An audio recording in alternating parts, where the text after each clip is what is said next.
I'm Jane Meyer, and I'm joined by two of my fellow STAR trainers, Becky Lemke and Lori Martin. Jane, Lori, and Becky are sitting Becky together and on a Lori couch. and I have had a lot of experiences with coaching as we've helped teachers and programs and states to implement evidence-based reading instruction. They're holding papers. So I thought it would be interesting to have a discussion about Jim Knight's article on the 7 success factors for instructional The coaching. papers are the Knight article. I asked Lori and Becky to read the article and to make some notes. I see you've done your homework, thank you, about what resonated with them as they read the article and thought about their STAR coaching experiences. Lori.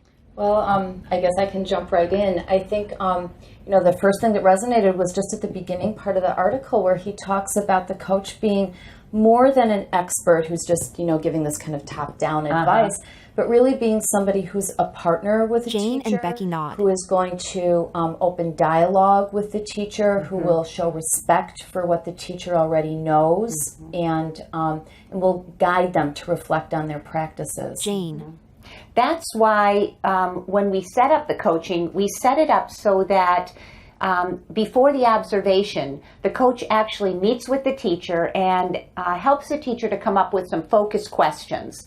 And then during the observation, the coach collects information that will help the teacher to understand the focused question and what the answer might be. And afterwards, the coach enters into dialogue and helps the teacher to reflect and to discuss and to kind of come up with solutions on Lori. their own. Right. Becky. And the other thing that resonated for me was the idea that the coach needs to build the relationship with the teacher through good communication, because I definitely believe that the coach can't be effective working with the teacher if they don't have a trust relationship Lori. with the teacher.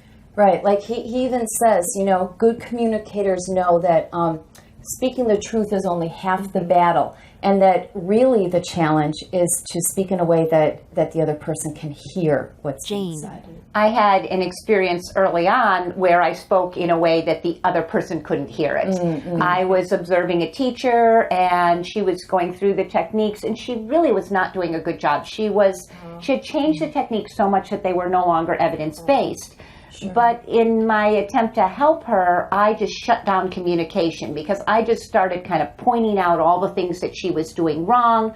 And then she just kind of, pulled back from me, understandably. And, I realize now that what I should have been doing was, opening up that conversation, listening to her, asking some questions to help her reflect rather than listing the things that she wasn't doing correctly. Becky.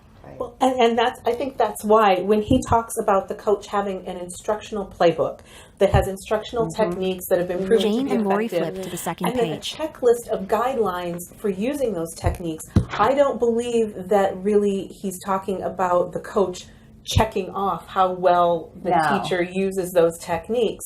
I think that would destroy that trust relationship. You wouldn't have good communication. Jane. Like I did. Yeah. Lori.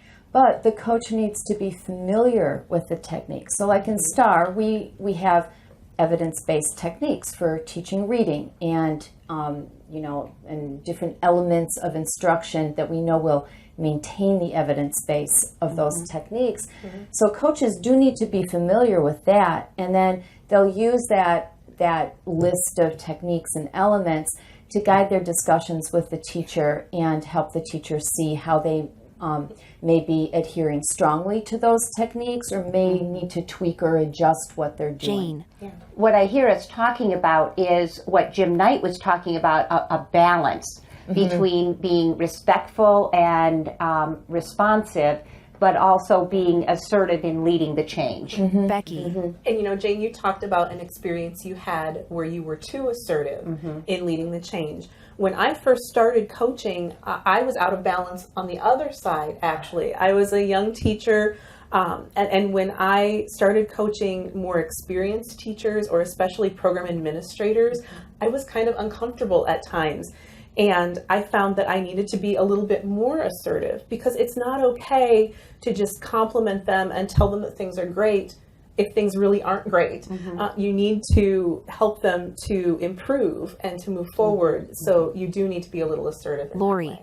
And I think that's where that playbook listing of elements could really help a coach, because they're looking at those elements, thinking about them as they do the observation, and then can show that to the teacher, it will help to kind of neutralize the coaching, keep it professional rather than really personal, Yes. and will help the door open for dialogue and for discussion. Jane. I was also thinking about that kind of checklist and how it could be related to when Jim Knight talks about the data collection. Because if you're thinking about the checklist, that can help you to think about what kinds of data to collect during the observation. Because I'm thinking that the checklist, the teacher gets the focus question, and then you're thinking, what should I be gathering? What kinds of data might help me to, help this teacher? And maybe that checklist could be the answer. Lori. Sure. I'm thinking about times when I've observed teachers who had difficulty balancing how much time they were talking with how much time the students actually got to practice the skills they were working on. And that would be something, a coach could work out with the teacher to actually time the various pieces of their lesson, and then have that data to work with the teacher to see really where they were on track and where they might need to maybe shorten up their teacher talk time. So that type of data collection could be very helpful. Becky. Yeah. I like to use data when I observe. And one of the things I like to do is I like to plan with the teacher what kinds of data to collect that might be most helpful to them. And then when you observe and you share that data afterwards, I think that it's so it's so much less judgmental. It's less personal because the coach and the teacher together are looking at what that information tells them and making choices about how that can help them to move Lori. forward. Very Jane. Okay, so this has been interesting. To sum up, we think that it's important for the coach to build balance between being responsive and respectful and also being assertive in leading the change.